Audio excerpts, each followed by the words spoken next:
السلام علیکم دوستوں دریائے دجلہ اور فرات کے درمیان ایک شہر تھا جس کی دیواریں آسمان سے باتیں کرتی تھیں۔ یہ تھا شہر بابل، دنیا کی سب سے طاقتور سلطنت کا دل۔ اونچے نیلے دروازے جن پر سونے کی نقش کاری تھی، چوڑی سڑکیں جن پر ہزاروں سپاہیوں کے قدموں کی گونج رہتی تھی، اور ایسے باغات جو فضا میں معلق لگتے تھے۔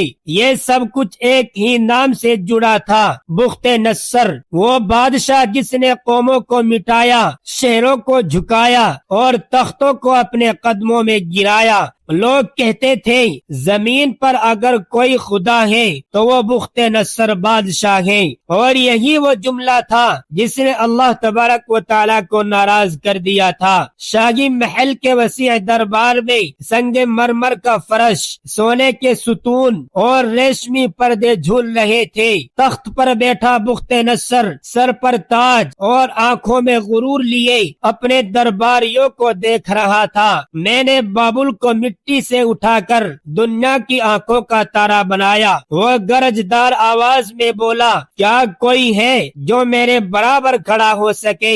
دربار نے ایک آواز میں کہا، نہیں اے عظیم بادشاہ، مگر آسمان خاموش نہ تھا۔ یروشلم کے قیدی اسی بابل شہر میں کچھ غلام بھی تھے۔ یہ وہ لوگ تھے جو یروشلم سے لائے گئے تھے۔ ان میں ایک نوجوان تھا جس کے چہرے پر عجیب سا نور تھا، نہ اس کے پاس تخت تھا نہ تاج، مگر اس کے دل میں اللہ تبارک و تعالیٰ کی پہچان تھی۔ وہ تھے حضرت دانیال علیہ السلام۔ دوستو، لوگ انہیں غلام کہتے تھے مگر فرشتے ان کو پہچانتے تھے۔ وہ راتوں کو اٹھتے اور سجدوں میں کہتے، اے میرے رب، تو ہی بادشاہوں کو بناتا ہے اور تو ہی انہیں گراتا ہے۔ اور بابل کا بادشاہ یہ بات نہیں جانتا تھا کہ جس غلام کو وہ حقیر سمجھتا ہے وہی اس کی تقدیر کا راز رکھتا ہے۔ وہ رات اسی شہر میں، اسی محل میں وہ خوفناک خواب آیا تھا جس نے بخت نصر کے دل کو ہلا دیا، اور اب وہ پوری سلطنت کے جادوگروں، نجومیوں اور دانشوروں کو موت کی دھمکی دے چکا تھا، مگر اللہ تبارک و تعالیٰ کا فیصلہ کچھ اور تھا۔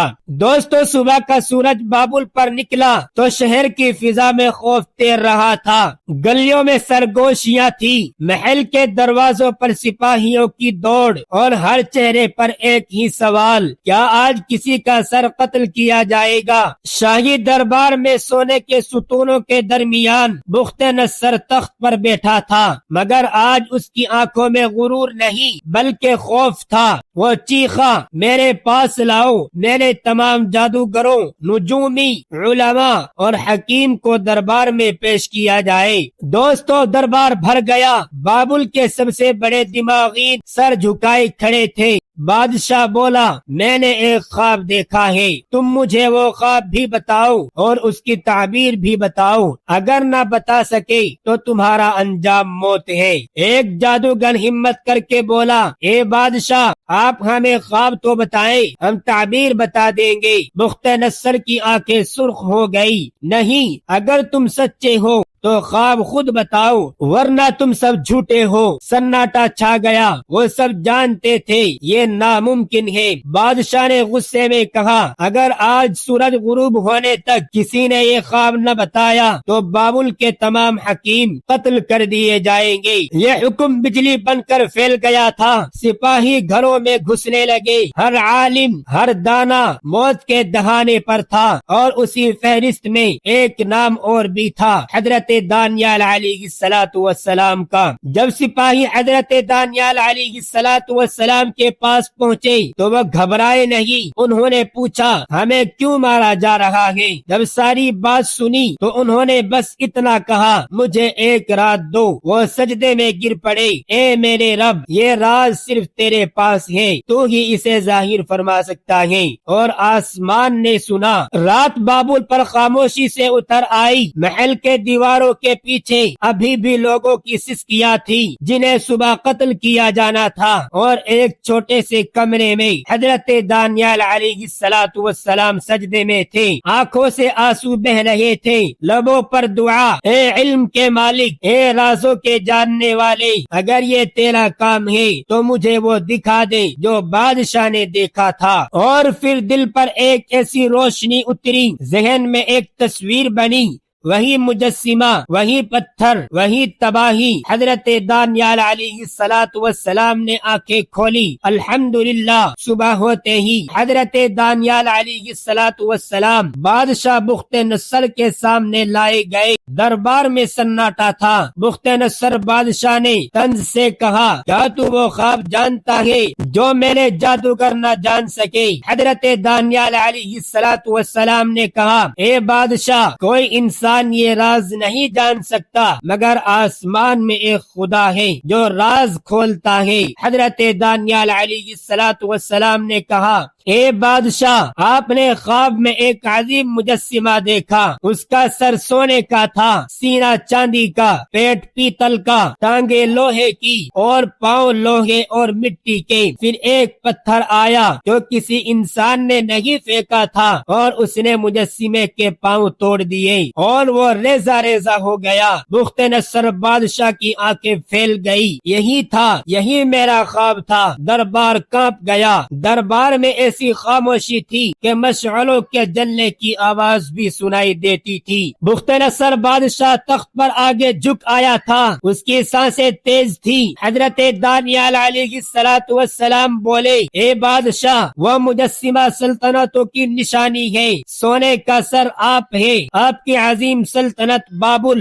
آپ کے بعد چاندی کی ایک اور سلطنت آئے گی، پھر پیتل کی ایک اور، پھر لوہے جیسی سخت طاقت، اور آخر میں ایک ایسی حکومت جو کمزور بھی ہوگی اور مضبوط بھی، مگر وہ قائم نہ رہ سکے گی۔ بادشاہ کی پیشانی پر پسینہ تھا۔ پھر بادشاہ نے کانپتی آواز میں پتھر کے بارے میں پوچھا۔ حضرت دانیال علیہ السلام نے کہا، وہ پتھر اللہ تبارک و تعالی کی طرف سے آنے والی بادشاہی ہے جو تمام انسانی سلطنتوں کو ختم کر دے گی اور ہمیشہ قائم رہے گی۔ بخت نصر بادشاہ، دنیا کا سب سے طاقتور انسان، اپنے تخت سے اتر آیا اور حضرت دانیال علیہ السلام کے سامنے جھک گیا۔ تمہارا خدا واقعی سب سے بڑا ہے۔ غرور پہلی بار ٹوٹا تھا۔ دربار بابل میں وہ دن صدیوں تک یاد رکھا گیا، وہ دن جب ایک غلام ایک بادشاہ سے بڑا ثابت ہوا۔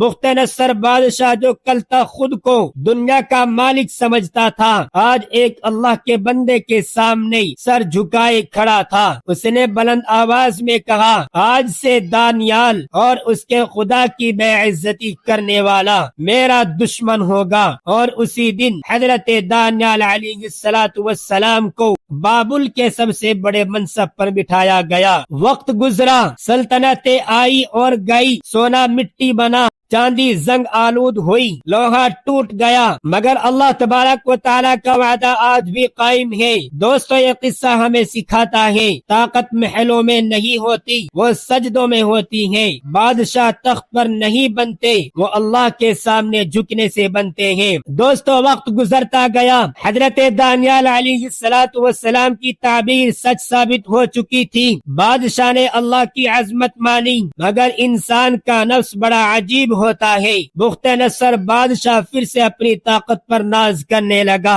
ایک دن وہ بابل کے سب سے اونچے محل کی چھت پر کھڑا تھا۔ نیچے نظر ڈالی تو شہر سونے کی طرح چمک رہا تھا۔ وہ مسکرا کر بولا، یہ سب میں نے بنایا ہے، یہ میری عظمت ہے۔ اسی لمحے فضا لرز اٹھی، ایک آواز گونجی، ایسی آواز جس میں بجلی اور عدل دونوں تھے۔ اے بخت نصر، کیا تو نے خود کو سب کچھ سمجھ لیا؟ اب تو جان لے گا کہ اصل بادشاہ کون ہے۔ بادشاہ کے ہاتھ کانپنے لگے۔ اگلے ہی لمحے بخت نصر بادشاہ کی آنکھوں سے شعور چھن گیا۔ وہ تخت سے اتر کر محل کے باغوں میں بھاگنے لگا۔ جانوروں کی طرح اس کے ناخن بڑھ گئے، بال الجھ گئے، وہ گھاس کھانے لگا۔ دنیا کا بادشاہ وحشی بن چکا تھا، اور یہ حالت ایک دو دن نہیں، پورے 7 سال رہی۔ بابل کے باہر ایک سنسان میدان تھا، وہاں کوئی محل نہ تھا، نہ تاج، نہ خادم، وہاں صرف ایک شخص تھا